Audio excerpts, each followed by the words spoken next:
Hello again. This is Math 2115 coming to you from the College U page. The title of this lecture is Solving Second-Order Linear Homogeneous Recursive Equations with Constant Coefficients. Quite a mouthful. And I encourage you to be an active learner as you watch this video.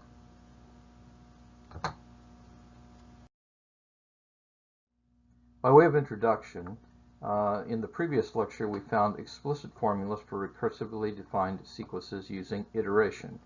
This is a basic technique that does not require any special tools beyond the ability to recognize patterns.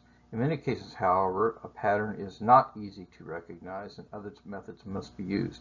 Now, there are a variety of techniques that are available for finding explicit formulas for special classes of recursively defined sequences. They're called finite difference techniques. And the method explained in this section is one that works for the Fibonacci and other similarly defined sequences. Here's our definition. A second-order linear homogeneous recurrence relation with constant coefficients is a recurrence relation of the form AK, and this is lowercase ak, is equal to capital A, lowercase a k minus 1, plus uppercase B times lowercase a k minus 2 for every integer k greater than or equal to some fixed integer, where A and B, capital A and capital B, are fixed real numbers and B does not equal to 0. Now, second order refers to the fact that the expression for AK contains the two previous terms. So you see this is AK, but this is K minus 1 and this is K minus 2. It is called linear because the AK and the AK minus 2 appear in separate terms and are raised to the first power. That's just what linear meant before. It's called homogeneous due to the fact that the total degree of each term is the same.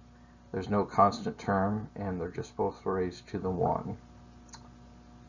And constant coefficients refer to the fact that capital A and capital B are fixed real numbers, and they do not depend on K.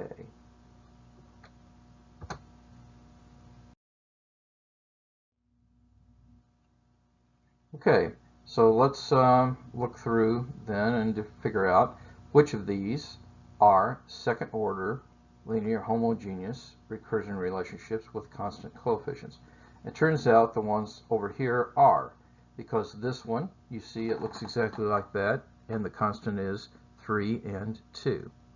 Likewise, this one is 1, because the constants are 1/2 and minus 3/2.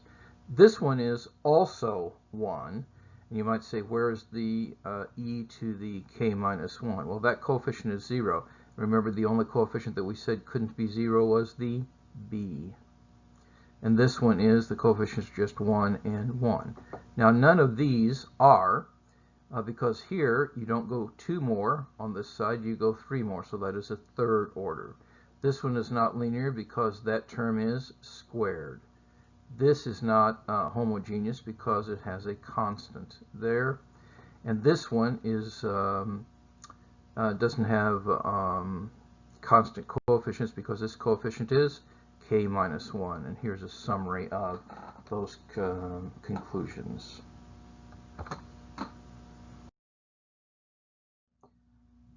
Now we're going to have to look at several cases, and these are second order, so we end up talking about quadratics. You'll see that in a moment. So this is the distinct roots case, and as you know, if you have a quadratic equation, you can have a situation where there are distinct roots. So consider a second order linear homogeneous recursion relationship with constant coefficients. AK equals cap A, AK minus 1 plus cap B, AK minus 2 for every integer k bigger than or equal to 2, where A and B are fixed numbers. Now, that relation is satisfied if each of the a sub i's are equal to 0. But there's a non-zero solution as well. We're going to see that now. So suppose that for some number t, with t does not equal to 0, because we're not taking it to be 0, the sequence 1, t, t squared, t cubed, all the way up to tn and keeps on going, satisfies that relationship up here. Now this means that each term of the sequence equals a times the previous term plus b times the term before that.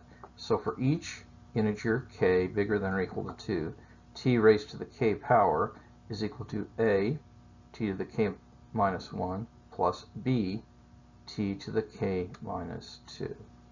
Follow along with this and be active learners.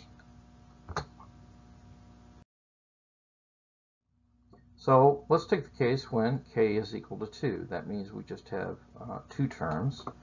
And so we get t squared is equal to at plus b. Or equivalently, I can move all of these things to the same side, the left-hand side, and set it equal to 0. Now this is a quadratic equation, and we know how to solve this. And the values of t that make it true can be found by factoring or using the quadratic formula. Now, if we worked backwards, we could start with this and go up and up and up, and everything would be the same. So suppose that t is any number that satisfies this equation right here. Does it satisfy 5.81, the equation on the previous page? And the answer is yes, it does, because we're going to multiply this equation by t to the k minus 2. And we distribute it, but that's equivalent to this, which is equivalent to this. So hence the answer is yes. This satisfies both of those. Now that is actually a proof of the following lemma, which is a healthy theorem. So if a and b are real numbers, a recurrence relationship of the form ak equal cap a, ak minus 1 plus cap b, ak minus 2 for every integer k bigger than or equal to 2 is satisfied by the sequence t, or it's 1, t, this is t to the 0 actually, t to the 1, t squared, t cubed, all the way up to tn and keeps on going, where t is any real number, and that's if and only if it satisfies this quadratic equation. And if and only if, you guys know what that means, it goes both ways, and we talked about the proof of that. Now this equation right here is called the characteristic equation of the second order recurrence relationship. And here's the definition of that. So given a second order linear homogeneous recurrence relationship with constant coefficients, it's like this: ak equal cap a, ak minus 1 plus cap b, ak minus 2 for every integer k bigger than or equal to 2, is the characteristic equation of the relation is this one. So this is a characteristic equation of this one.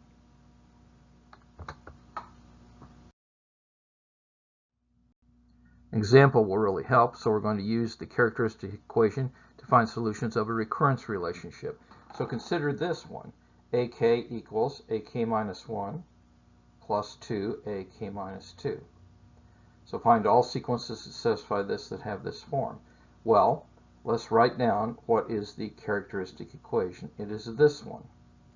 And we want to find the roots of this. Now this will factor this way, and we're setting that equal to 0, so the answer is going to be 2 is a root, and minus 1 is a root. If 2 is a root, this is 2 to the 0, 2 to the 1, 2 cubed, or 2 squared, 2 cubed, and so on, 2 to the n, and so on and so forth. If minus 1 is a root, minus 1 raised to the 0 power is 1. It goes minus 1, then this is minus 1 squared.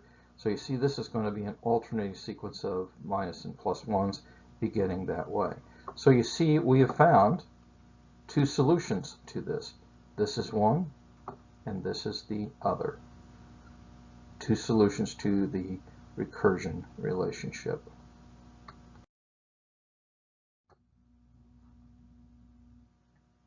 Now, it turns out that not only are there two, but any linear combination of the two solutions, in this case where they're distinct roots, is also a solution. Let's look at this lemma. So if R0, R1, R2 all the way up, never ending. And S0, S1, and S2 are sequences that satisfy the same second order linear recurrence relation with constant coefficients. And if cap C and cap D are any numbers, then the linear combination of those, AN equals C times RN plus D times SN, for every integer n greater than 0, satisfies the same recurrence relationship. Now this is going to be important, so please follow along. Okay, so suppose these do satisfy the recurrence relationship. Then RK is equal to this, and SK is equal to this. But suppose that C and D are any real numbers, we're going to form AN equals C times RN plus D times SN. And we need to show that this also satisfies that. Well, we would just plug it in. So we'll take these A's and plug them in here and write what they are. And then we'll do algebra and more algebra. And you see that we end up, this is being CRK plus DSK, which is AK. So you see that this one satisfies my initial one. So you see the linear combination satisfies the same recursion relationship as the two solutions do, as we were supposed to show.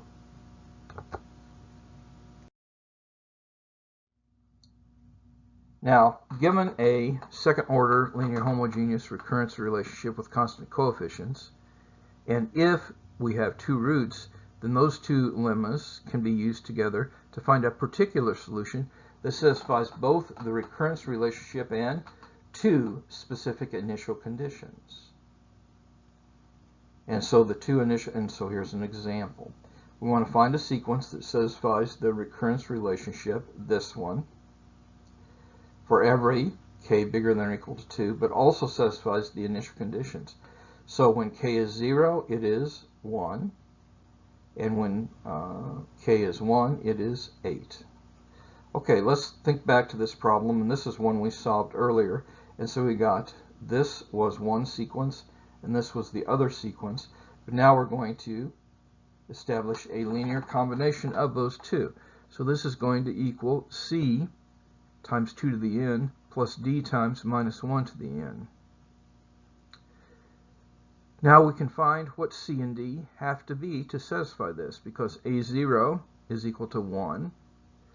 But if we put 0 in here, we get C times 2 to the 0 plus D times minus 1 to the 0. And also A1 is equal to 8. And that is going to be C, that is 2 to the 1, plus D, and that is minus 1, also to the 1. So if we simplify those things, things being raised to the 0 power is 1, and so on and so forth, we get two equations and two unknowns. And you can solve these in many different ways. One way you could do is just add the two equations. In fact, that's what I did here. So if I add these two equations, the d's will cancel. I'll get 3c is equal to 9. So c is 3. Then I can substitute that back into the first equation. So if c is 3, d has to be minus 2. So you see, I can now know what c and d are. So the sequence then, which was this one, I just put what c and d are. So this is going to be 3 times 2 to the n plus minus 2 times minus 1 to the n. And if I simplify that just a little bit, what happened is I got a plus and a minus, so I just call that a minus. And that is the solution to this. Now I'm going to tell you that I do ask questions like this on the final exam, and sometimes this is what separates the people who get A's from the people who don't get A's. So make sure that you can follow this and get help if you need to. Now the techniques that we were talking about that we use to find an explicit formula for a sequence that satisfy a second order linear homogeneous equation with constant coefficients for which the characteristic has distinct roots, provided the first two terms of the sequence are known, is made precise in this theorem, and this really just states what we had. But if we have a sequence A0, A1, A2, and so on and so forth, satisfying this, And if the characteristic equation is this, has two distinct roots, then a linear combination of those satisfies it. And C and D are the numbers whose values are determined by the values of A0 and A1.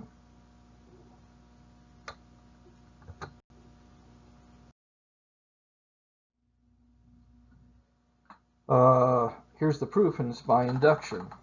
Suppose that for some real numbers a and b, there is a sequence that satisfies this ak equals that for every integer k bigger than 2, and suppose that this characteristic equation has two distinct roots, r and s. So we have to show, or we will show, that for each integer n greater than or equal to 0, this, where c and d are numbers such that this is true, is a solution.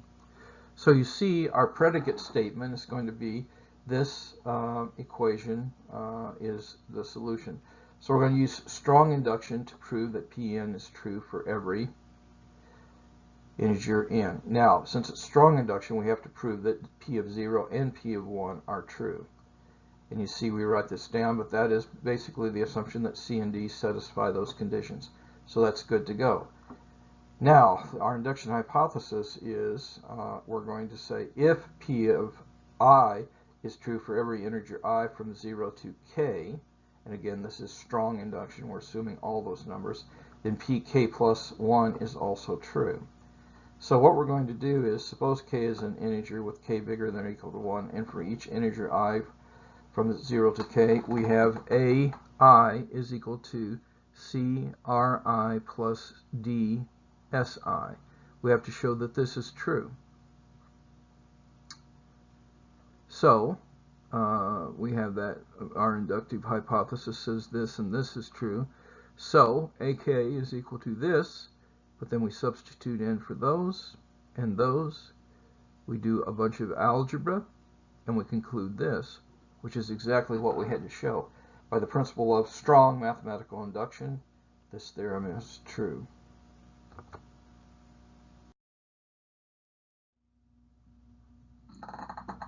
Now, as a remark, the T, C, and D are simply numbers, but this allows the possibility of complex as real values. But if both roots of the characteristic equation are real numbers, then C and D will be real. If the roots are complex, but both A0 and A1 are real numbers, then C and D will also be real, but you can have complex numbers. The next example shows how to use this distinct roots theorem to find an explicit formula for Fibonacci sequence. This is a problem I often give my math history class. So the Fibonacci sequence is a very famous sequence called F0, F1, F2, and satisfies the recursion relationship Fk is equal to the sum of the previous two terms for every integer k greater than or equal to 0, and the first two terms are 1. So you want to find an explicit formula for this sequence. Well, okay, so there you have this. We find the characteristic equation. It is this. And now here we have to solve this by the quadratic formula. So this is minus b plus or minus the square root of b squared minus 4ac, but here it's a minus times a minus. So when we simplify this, we get roots that are 1 plus the square root of 5 over 2 and 1 minus the square root of 5 over 2. So the roots are distinct. Those two numbers are not equal to each other.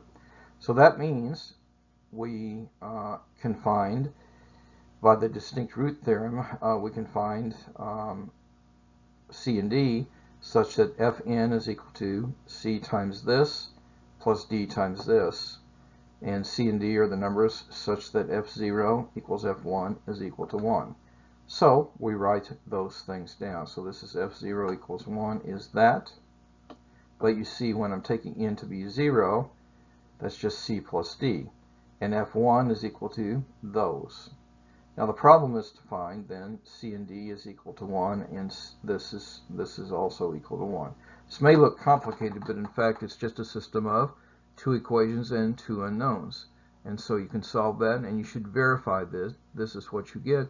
But C is equal to 1 plus the square root of 5 over 2, square root of 5, and D is minus, parentheses, the whole of 1 minus the square root of 5, all over 2 square root of 5. So we substitute these values for C and D over here into this equation, and do the calculation, we get this as our expression for the Fibonacci numbers. This is an amazing formula, and remarkably, even though the formula for Fn involves the square root of 5, all the values of Fibonacci sequence are, in fact, integers.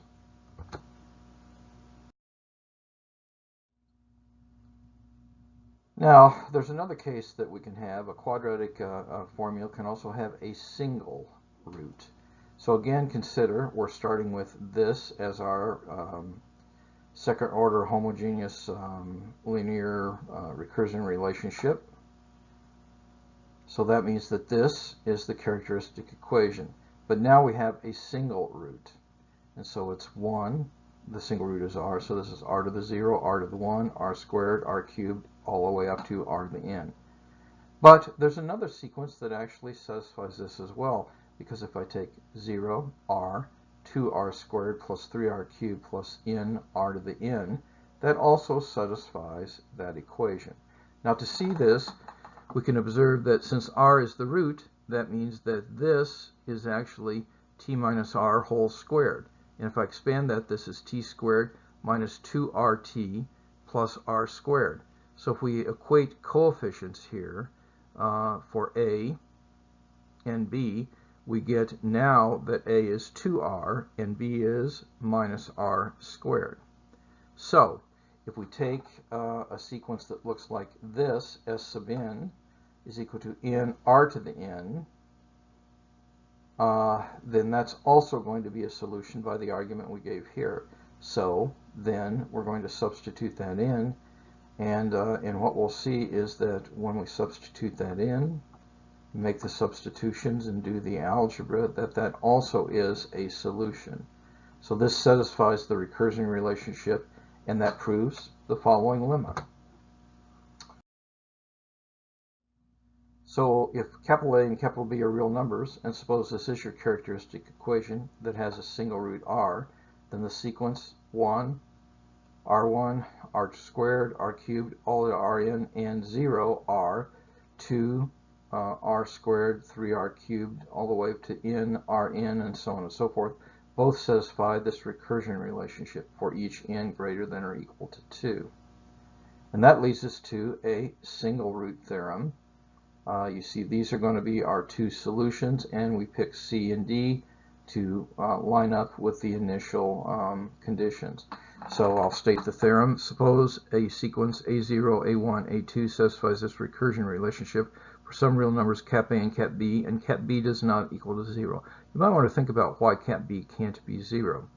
And if for every integer k bigger than or equal to 2, if the characteristic equation t squared minus at minus b has a single root, we'll call it r, then a0, a1, a2 is given by an is equal to c r to the n plus d n r to the n, where a and b are the real numbers whose values are determined by the values of a0 and any other known value of that sequence.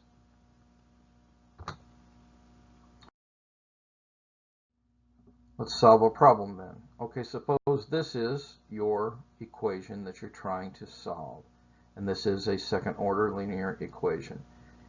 And here's the initial conditions. B0 is 1 and B1 is 3. Well, the characteristic equation associated with this is this one. And that factors into t minus 2 whole squared. So that means t is the root, so t is r. So we know that it follows from the single root theorem that we talked about that B0, B1, B2, all the way up to Bn and on further is given by the explicit formula. Bn is a linear combination of, so it's going to be c times 2 to the n plus d n 2 to the n for each integer greater than that. But now c and d are determined by the fact that B0 equals 1 and B1 equals 3. So we substitute those in. And we find now that c has to be 1, c equals 1, and 2c plus 2d is equal to 3. And so that means d has to be 1/2. So we substitute c equal 1 and d equal 1/2 into the formula, and we get that bn is equal to 2 to the n plus 1/2 n 2 to the n. And we can simplify this a bit by factoring out the 2 to the n. That's 2 to the n times 1 plus n over 2 for each n greater than or equal to 0.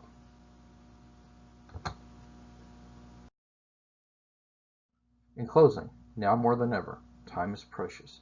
Each day must count. Do the math. It will make you strong. And now, more than ever, take care of yourself and of each other. May God bless you all.